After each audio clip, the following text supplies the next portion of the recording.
What's going on, everybody? It's Max Sports here. Bringing you something a little bit different today. There will be no actual gaming in this one, but I just want to talk a little bit about the NBA and specifically the NBA trade deadline, because there were some pretty big trades, and I just felt the need to talk about them. Alright, so starting things off, Goran Dragic gets traded from the Phoenix Suns to the Miami Heat. And I'm not quite sure what Miami really got out of this. I totally forget. I think they just got like a pick or something. But Goran Dragic finally gets his wish in leaving Phoenix. And then the Heat are getting something to add to their roster, which is a lot different it's a lot different than last year. And maybe this will help them get back on the right track and make their way in this Eastern Conference. The second trade was the Oklahoma City Thunder trade Reggie Jackson to the Pistons. It was a 3-team deal with the Utah Jazz. And the Thunder get Kyle Singler and DJ Augustine. And the Pistons trade Kendrick Perkins to the Jazz in exchange for Enes Kanter. So, Reggie Jackson requested a trade from the Thunder, and that's what he got. And then he went to the Pistons. And I think that helps the Pistons a lot in depth, or depends on how they use Reggie Jackson, if they put him as the sixth man. But I think the Thunder getting Kyle Singler out of this, as well as DJ Augustine, that just helps them so much. Not that they were really in need of something, they were already doing pretty well, and they are definitely trying to win now, because they didn't trade for any draft picks or anything. They weren't, they're getting players that are already good, at least average, and great shooter in Kyle Singler, and pretty good bench player in DJ Augustine, assuming that he will be on the bench for the Thunder. And I just feel that helps them a lot. And a pretty big trade with the Jazz and the Pistons, as then the Pistons would get Kendrick Perkins, and then he's immediately moved to the Jazz. And then Enes Kanter going to the Pistons. That's a pretty big trade. And, really helps both of those teams with their starting lineup and scoring and defense, and just all around. It was pretty even trade for both of them, I'd say. And the Jazz's roster with Favors and Hayward and their young backcourt, the acquisition of Kendrick Perkins is just going to mean a lot, and their roster is looking pretty good now. And the next trade is the Kevin Garnett trade. The Minnesota Timberwolves bring back Kevin Garnett. Kevin Garnett's first team was the Minnesota Timberwolves, and he won an MVP with them, and now he's coming back. And then the Minnesota Timberwolves sent Thaddeus Young to the Brooklyn Nets.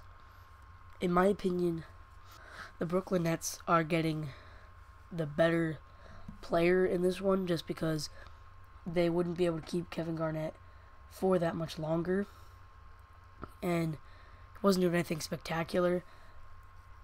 In my opinion, the Minnesota Timberwolves pretty much just did this so that Kevin Garnett would end his career as a Timberwolf, and any fan would like this.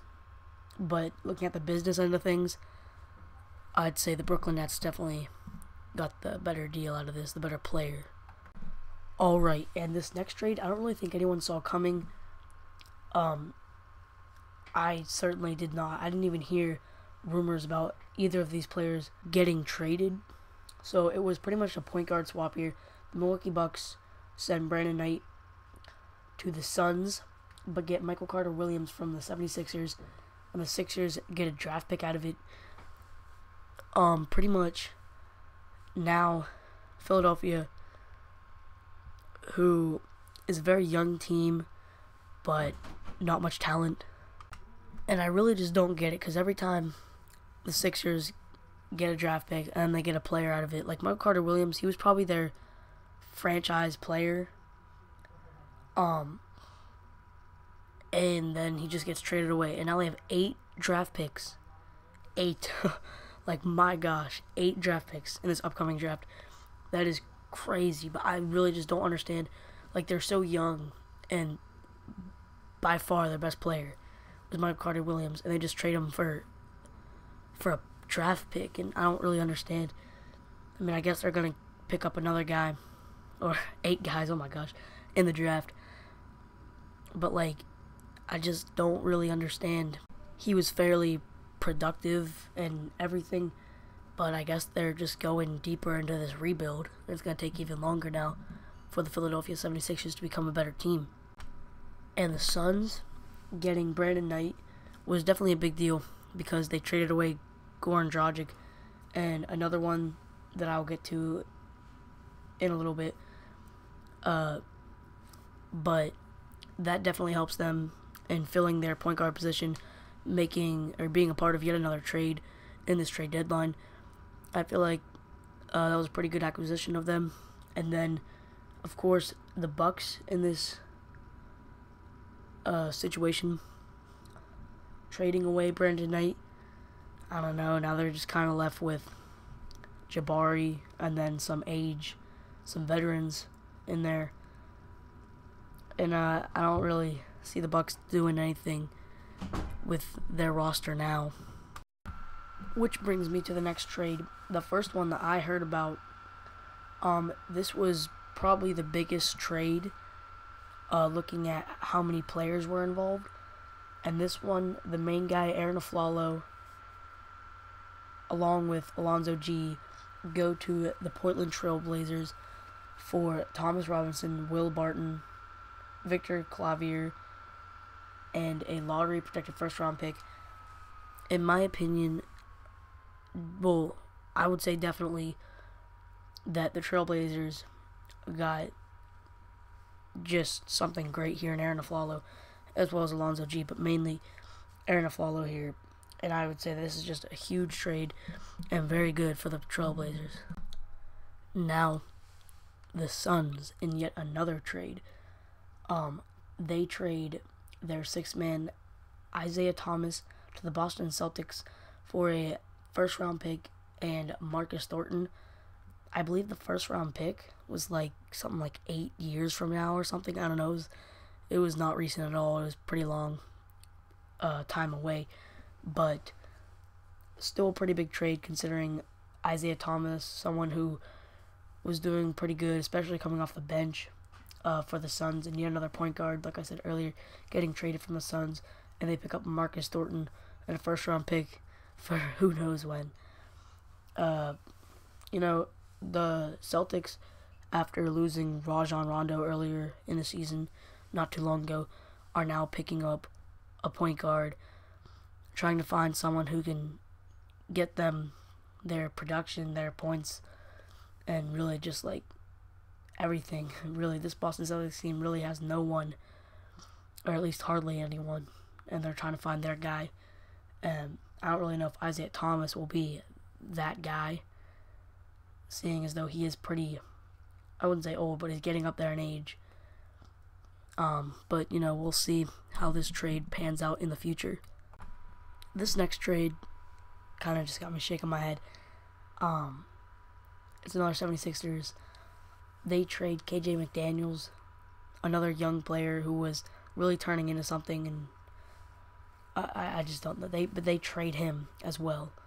But at least they get a decent backup point guard out of him in Isaiah Cannon, and you'll probably see in a future series of mine with NBA 2K that I like Isaiah Cannon. Really, I do. He's small, but he's pretty fast, very athletic. He can get you those layups, and he will knock down just about every open jumper. So it's not a horrible trade, but just the fact that they traded away another young player that really could have helped them, and I don't know. Then the Rockets would trade Alexei Shved and I believe a two second round picks, to the New York Knicks, and then they get Pablo Prigioni out of it.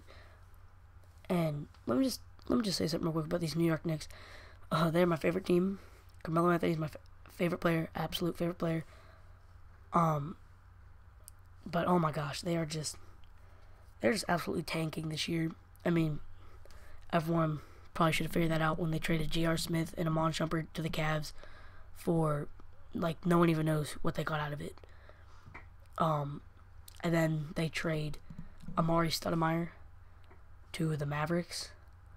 And then just last year they traded out Wilson Chandler and Raymond Felton. I mean, Raymond Felton, no big deal, but Wilson Chandler. And then Melo goes down with an injury. And so pretty much their whole starting lineup is just gone. And I just wanted to go over that real quick because it just kind of annoys me. And that's just an absolute awful team at the moment. And for the rest of the season. And till no one really knows when they can fix things. But yeah, really just a small trade there for Prigioni and Shved. Not much to talk about there. And now to the next trade. Center JaVale McGee and future draft pick are both traded from the Nuggets to the 76ers. So the Sixers with another trade. Actually getting something out of this. The only thing is that JaVale McGee's huge salary, his huge contract, all that money. But, you know, the Sixers really have no one else to pay anyway, so it doesn't matter. They actually got something out of it, and they pretty much gave them nothing. So finally, something sort of for Sixers fans to get happy about. I feel bad for you guys. And lastly, Tayshaun Prince back to the Pistons, where he was part of their championship team in 2004. He was traded from the Celtics, and then the Celtics got Luigi Datome and Jonas Jerebko out of this deal. You know, the two players from Detroit were pretty good players, but, you know, nothing major, no real big names getting traded in this deal.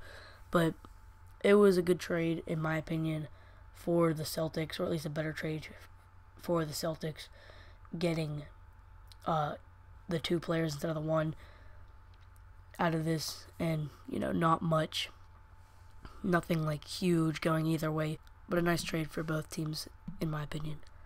That pretty much wraps up the trade deadline. But there's another thing I'd like to go over with my channel, so if you don't want to hear it, that's fine. But you can just, like, get off the video now. But I realize I haven't posted in about 3 weeks now, and I'm really just trying to gather up some gameplay, and then I will be able to post them more consistently instead of, like, once a week when I get the gameplay, edit it, record it, or, like, put my audio over it, render it, upload it, and all that taking about a week. I will just have, I would say just more gameplay that I can just feed out over a period of time, like every other day or so, and that'll go on for a few weeks, hopefully. But I'm having a lot of technical difficulties, not being able to edit, and, like, not being able to go over my gameplay. It, like, freezes, and then I'm not able to finish the editing. But I have a decent amount of gameplay that shouldn't take too long to edit, at least most of it, and I'm going to get a little bit more for some of my series, and then I'll start posting that, and it'll be a lot more consistent than how it is now.